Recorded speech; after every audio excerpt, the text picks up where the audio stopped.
Hello दोस्तों, मेरा नाम है विवेक और आज से हम NCERT की ऑडियो बुक स्टार्ट करने वाले हैं, जिसमें हम शुरुआत कर रहे हैं क्लास 6 से। क्लास 6 से लेकर क्लास 12 तक की हम सारी NCERT को कवर करेंगे। तो आज हम क्लास 6 की NCERT भूगोल का पहला चैप्टर स्टार्ट करने जा रहे हैं। चलिए स्टार्ट करते हैं। फर्स्ट चैप्टर, सौरमंडल में पृथ्वी। सूर्यास्त के बाद आकाश को देखना कितना अच्छा लगता है। आसमान में पहले एक या दो चमकते बिंदु ही दिखते हैं, लेकिन बाद में इसकी संख्या बढ़ती जाती है। आप उनकी गणना नहीं कर सकते। संपूर्ण आकाश छोटी छोटी चमकदार वस्तुओं से भर जाता है, जिनमें से कुछ चमकीली होती है एवं कुछ धुंधले। ऐसा प्रतीत होता है मानो आकाश में हीरे जड़े हो। इनमें से कुछ टिमटिमाते प्रतीत होते हैं, लेकिन अगर आप उनको ध्यान से देखोगे तो आप पाओगे कि इनमें से कुछ की टिमटिमाहट अन्य से अलग है। ये बिना किसी टिमटिमाहट के चंद्रमा के समान चमकते हैं। इन चमकीली वस्तुओं के साथ आप लगभग प्रतिदिन चंद्रमा को भी देखते हैं। यह अलग अलग समय पर अलग आकार तथा अलग स्थितियों में दिखाई पड़ता है। आप पूर्ण चंद्र को लगभग एक महीने में एक बार देख सकते हैं। यह पूर्ण चंद्रमा वाली रात या पूर्णिमा होती है। 15 दिन के बाद आप इसे नहीं देख सकते। यह नए चंद्रमा की रात्रि या अमावस्या होती है। ऐसी रात में अगर आसमान साफ है तो आप आसमान का अवलोकन अच्छी तरह से कर सकते हैं। क्या आपको इस बात पर आश्चर्य नहीं होता है कि हम दिन के समय चंद्रमा एवं इन सभी छोटी चमकीली वस्तुओं को क्यों नहीं देख पाते हैं? ऐसा इसलिए है क्योंकि सूर्य के अत्यधिक तेज प्रकाश के कारण रात के समय चमकने वाली वस्तुओं को हम दिन में नहीं देख पाते हैं। सूर्य, चंद्रमा तथा वे सभी वस्तुएं जो रात के समय आसमान में चमकती है खगोलीय पिंड कहलाते हैं।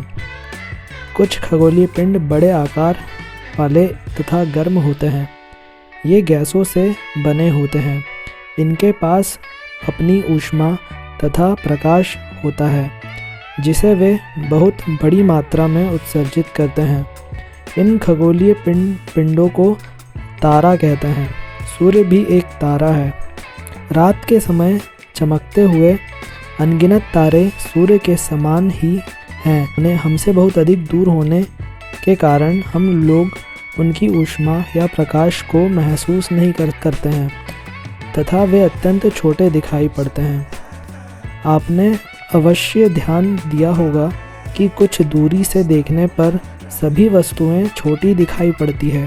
अत्यधिक ऊंचाई पर उड़ रहा हवाई जहाज कितना छोटा दिखाई देता है। रात्रि में आसमान की ओर देखते समय आप तारों के विभिन्न समूहों द्वारा बनाई गई विविध आकृतियों को देख सकते हैं। ये नक्षत्रमंडल कहलाते हैं।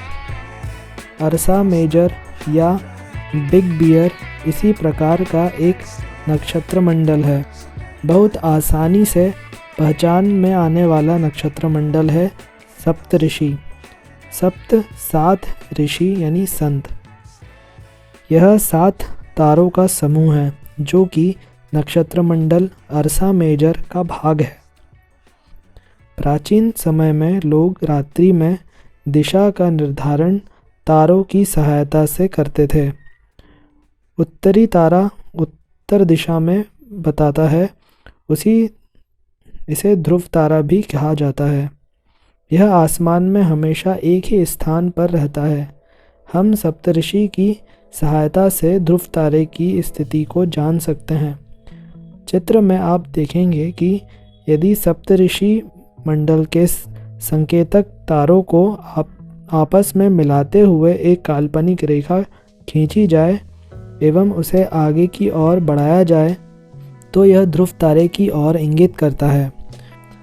कुछ खगोलीय पिंडों में अपना प्रकाश एवं ऊष्मा नहीं होती है, वे तारों के प्रकाश से प्रकाशित होते हैं। ऐसे पिंड ग्रह कहलाते हैं। ग्रह, जिसे अंग्रेजी में प्लैनेट कहते हैं, ग्रीक भाषा में प्लैनेटाई शब्द से बना है, जिसका अर्थ होता है परिभ्रमक, अर्थात चारों ओर घूमने वाले। पृथ्वी, जिस पर हम रहते हैं, एक ग्रह है। यह अपना संपूर्ण प्रकाश एवं ऊष्मा सूर्य से प्राप्त करती है, जो पृथ्वी के सबसे नज़दीक का तारा है। पृथ्वी को बहुत अधिक दूरी से, जैसे चंद्रमा से देखने पर यह चंद्रमा की तरह चमकती हुई प्रतीत होती है। बृहस्पति, शनि तथा यूरेनस के चारों ओर छल्ले हैं। ये छल्ले विभिन्न पदार्थों के असंख्य छोटे छोटे पिंडों से बनी पट्टियां हैं। पृथ्वी में इन छल्लों को शक्तिशाली दूरबीन की सहायता से देखा जा सकता है। कुछ ग्रहों की विशेषताएं। जो बुध ग्रह है, सूर्य के चारों ओर एक परिक्रमण 88 दिन, अपने अक्ष पर घूर्णन 59 दिन में करता है। शुक्र ग्रह सूर्य के चारों ओर एक परिक्रमण 255 दिन में करता है और अपने अक्ष पर जो घूर्णन है वो 243 दिन में करता है। पृथ्वी सूर्य के चारों ओर एक परिक्रमण 365 दिन में और अपने अक्ष पर घूर्णन 1 दिन में करता है। पृथ्वी पर चंद्रमा की संख्या 1 है। मंगल ग्रह सूर्य के चारों ओर एक परिक्रमा 687 दिन में करता है, अपने अक्ष पर घूर्णन 1 दिन में करता है। चंद्रमा की संख्या 2 है मंगल ग्रह की। बृहस्पति सूर्य के चारों ओर एक परिक्रमा 11 साल 11 महीने लगभग 12 साल में करता है और अपने अक्ष पर घूर्णन 9 घंटे 56 मिनट में करता है। बृहस्पति के चंद्रमा की संख्या 53 है। शनि ग्रह सूर्य के चारों ओर एक परिक्रमा 29 साल 5 महीने में करता है और अपने अक्ष पर शनि घूर्णन 10 घंटे 40 मिनट में करता है और शनि के चंद्रमा की संख्या भी 53 है। यूरेनस सूर्य के चारों ओर एक परिक्रमा 84 साल में करता है और अपने अक्ष पर घूर्णन 17 घंटे 14 मिनट में करता है। यूरेनस के चंद्रमा की संख्या लगभग 27 है। नेपच्यून सूर्य के चारों ओर एक परिक्रमा 164 साल में करता है और अपने अक्ष पर घूर्णन 16 घंटे 7 मिनट में करता है। चंद्रमा की संख्या नेपच्यून की 17 है। आंतरिक ग्रह सूर्य के बहुत नज़दीक होने के कारण बुध, शुक्र, पृथ्वी और मंगल आंतरिक ग्रह कहलाते हैं। और बाह्य ग्रह में सूर्य से जो बहुत दूर हैं तथा बहुत बड़े आकार के हैं, ये गैस और तरल पदार्थों से बने हैं। इनमें बृहस्पति, शनि, यूरेनस और नेपच्यून आते हैं।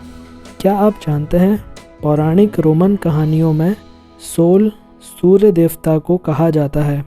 सौर शब्द का अर्थ है सूर्य से संबंधित, इसीलिए सूर्य के परिवार को सौरमंडल यानी कि सोलर सिस्टम कहा जाता है। आसमान में देखने वाला चंद्रमा एक उपग्रह है। यह हमारी पृथ्वी का सहचर है तथा इसके चारों ओर चक्कर लगाता है।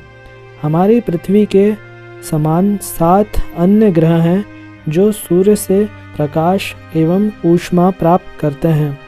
इसमें से कुछ के पास अपने चंद्रमा भी हैं। सौरमंडल सूर्य 8 ग्रह, उपग्रह तथा कुछ अन्य खगोलीय पिंड जैसे क्षुद्र ग्रह एवं उल्का पिंड मिलकर सौरमंडल का निर्माण करते हैं। इसे हम सौर परिवार का नाम देते हैं, जिसका मुखिया सूर्य है। सूर्य सौरमंडल के केंद्र में स्थित है। यह बहुत बड़ा है एवं अत्यधिक गर्म गैसों से बना है। इसका खिंचाव बल इससे सौरमंडल को बांधे रखता है।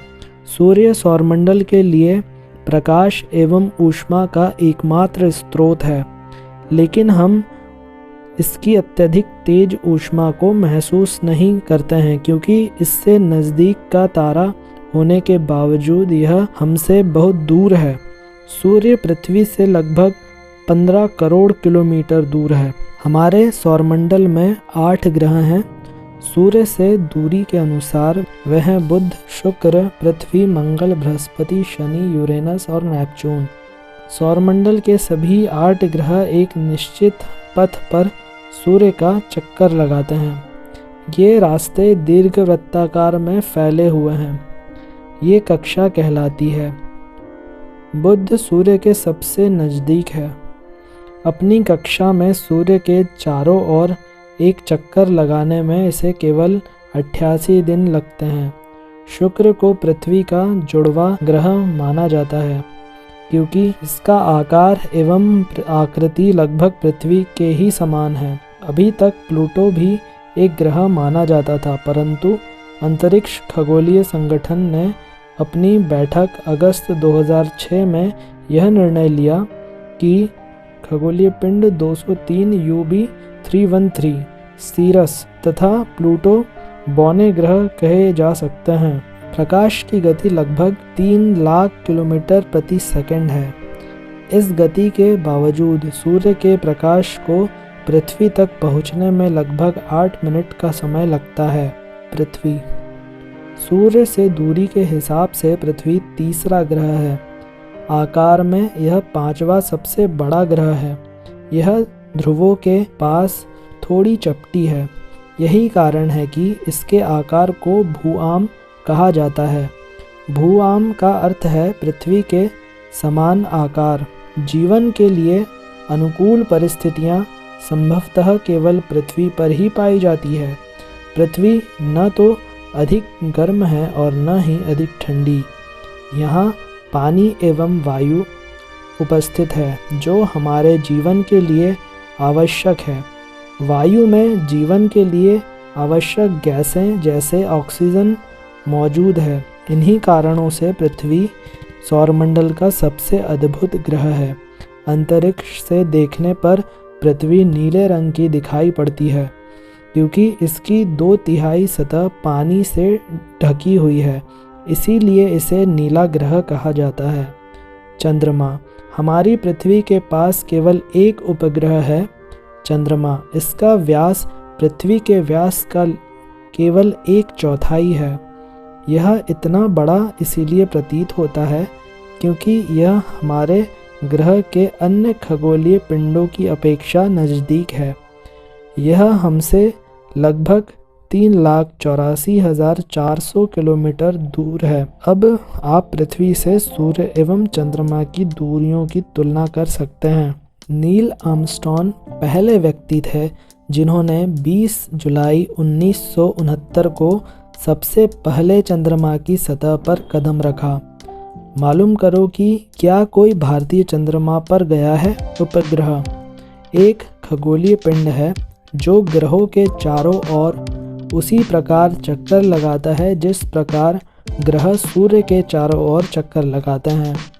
मानव निर्मित उपग्रह एक कृत्रिम पिंड है। यह वैज्ञानिकों के द्वारा बनाया गया है जिसका उपयोग ब्रह्मांड के बारे में जानकारी प्राप्त करने एवं पृथ्वी पर संचार माध्यम के लिए किया जाता है। इसे रॉकेट के द्वारा अंतरिक्ष में भेजा जाता है एवं पृथ्वी की कक्षा में स्थापित कर दिया जाता है।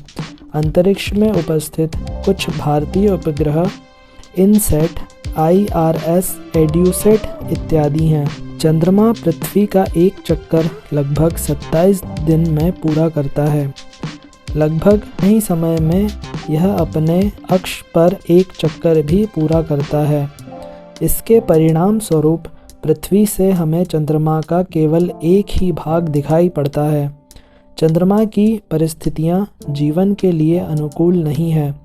इसकी सतह पर पर्वत, मैदान एवं गड्ढे हैं जो चंद्रमा की सतह पर छाया बनाते हैं। पूर्णिमा के दिन चंद्रमा पर उसकी छाया को देखा जा सकता है। क्षुद्र ग्रह तारों, ग्रहों एवं उपग्रहों के अतिरिक्त असंख्य छोटे पिंड भी सूर्य के चारों ओर चक्कर लगाते हैं। ये इन पिंडों को क्षुद्र ग्रह कहते हैं। ये मंगल एवं बृहस्पति की कक्षाओं के बीच पाए जाते हैं। वैज्ञानिकों के अनुसार क्षुद्र ग्रह के ही भाग होते हैं जो कि बहुत वर्ष पहले विस्फोट के बाद ग्रहों से टूटकर अलग हो गए। उल्कापिंड सूर्य के चारों ओर चक्कर लगाने वाले पत्थरों के छोटे छोटे टुकड़ों को उल्कापिंड कहते हैं। कभी कभी ये उल्कापिंड पृथ्वी के इतने नज़दीक आ जाते हैं कि उनकी प्रवृत्ति पृथ्वी पर गिरने की होती है। इस प्रक्रिया के दौरान वायु के साथ घर्षण होने के कारण ये गर्म होकर जल जाते हैं। फलस्वरूप चमकदार प्रकाश उत्पन्न होता है। कभी कभी कोई उल्का पूरी तरह जले बिना पृथ्वी पर गिरती है, जिससे धरातल पर गड्ढे बन जाते हैं। क्या आपने तारों वाले खुले आकाश में एक ओर से दूसरे ओर तक फैली चौड़ी सफ़ेद पट्टी की तरह एक चमकदार रास्ते को देखा है? यह लाखों तारों का समूह है। यह पट्टी आकाशगंगा मिल्की वे है। हमारा सौरमंडल इस आकाशगंगा का एक भाग है। प्राचीन भारत में इसकी कल्पना आकाश में प्रकाश की एक बहती नदी से की गई है। इस प्रकार इसका नाम आकाशगंगा पड़ा है। आकाशगंगा करोड़ों तारों, बादलों तथा गैसों की एक प्रणाली है। इस प्रकार लाखों आकाशगंगाएं मिलकर ब्रह्मांड का निर्माण करती है। ब्रह्मांड की विशालता की कल्पना करना अत्यधिक कठिन है। वैज्ञानिक अभी भी इसके बारे में अधिक से अधिक जानकारी एकत्र करने में जुटे हैं। इसके आकार के संबंध में हमें कोई जानकारी नहीं है, लेकिन फिर भी हम जानते हैं कि हम सभी इसी ब्रह्मांड का हिस्सा है। वीडियो अच्छी लगी हो तो इसे लाइक करें, सब्सक्राइब करें और शेयर करें अपने दोस्तों के साथ। अगर आपको किसी टॉपिक के ऊपर वीडियो चाहिए तो आप कमेंट बॉक्स में लिख सकते हैं। मैं पूरी कोशिश करूँगा उस वीडियो को बनाने के लिए। अपना ख्याल रखें। धन्यवाद।